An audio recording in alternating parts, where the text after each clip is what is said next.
Naghuwat gawa sa tunghaan ang 66 anyos nga inahan nga si Ate Noemi Hiligan sa iyang grade 5 student ka anak. Bitbit niya ang tambal ug pansit alang sa paniud to niini. Makakaulong na ka-adlaw 3 times a day. Hindi, lisod eh. Kaya mas, unahon ba na ako sila kaon, kutra na ako kanang mo. Matud ni Ate Noemi, tungod siya na lang ang nagatiman sa iyang duha ka anak, sukad mi panaw iyang bana, doble ang iyang paningkamot aron makasustento kanila.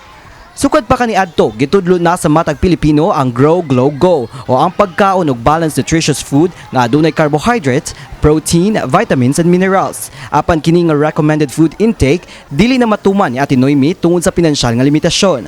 Ana sa 4,000 matag buwan ang sweldo ni Ate Noemi, isip usa ka street cleaner sa barangay Kamputhaw. Ug matod pang sa usa ka adlaw, moabot sa 200 ang kinahanglanon aron makapalit og bugas ug sudan sa tulo ka kananan.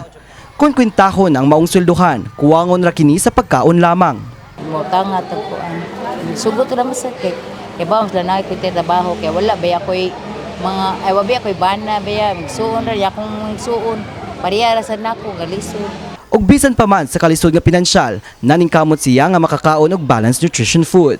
Kaganahan ka makaon ng katanan. Oo, mga uban lang. Mga uban na. Okra, unsa man nga okra. Oh, Karon mag-barbecue mo. Ako mag-barbecue.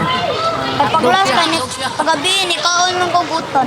Kini nga hilisgutanan sa balancing nutrisyon padayon nga giawhag sa health center sa barangay Kamputhaw. Matod sa Cebu City Nutrition Scholar nga sa maong barangay nga si Lilibet Lanya, giawhag sa mga otoridad ang pagmaintenar o garden sa matag puloy-anan. Sa pagkakaron, padayon ilang monitoring sa mga malnourishment. Sa ilang survey sugod sa Enero paingong Marso, nakatala sila 5 ka mga severe acute malnutrition o 18 ka mga moderate acute malnutrition.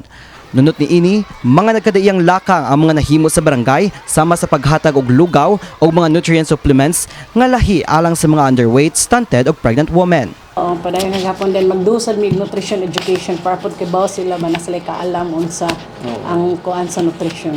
Sa Miyerkules, pagbukas sa buwan sa Hulyo, mausab ang pagsugod sa Nutrition Month sa Pilipinas. Matod sa National Nutrition Council kun NNC, ang tema karong tuiga mao ang nutrition at kalikasan ating pangalagaan.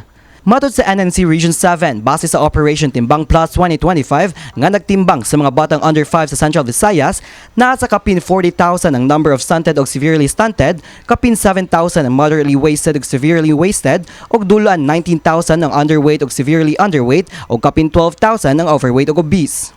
Matod sa Regional Nutrition Program Coordinator sa NNC Region 7, taas ang ihap sa suliran sa malnutrition kung basihan ang maong datos. Again, let us inform, inspire, revitalize, and invest.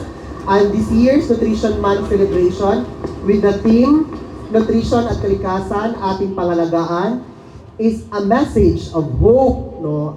Kini si Mark Ermas, alang sa My TV Cebu.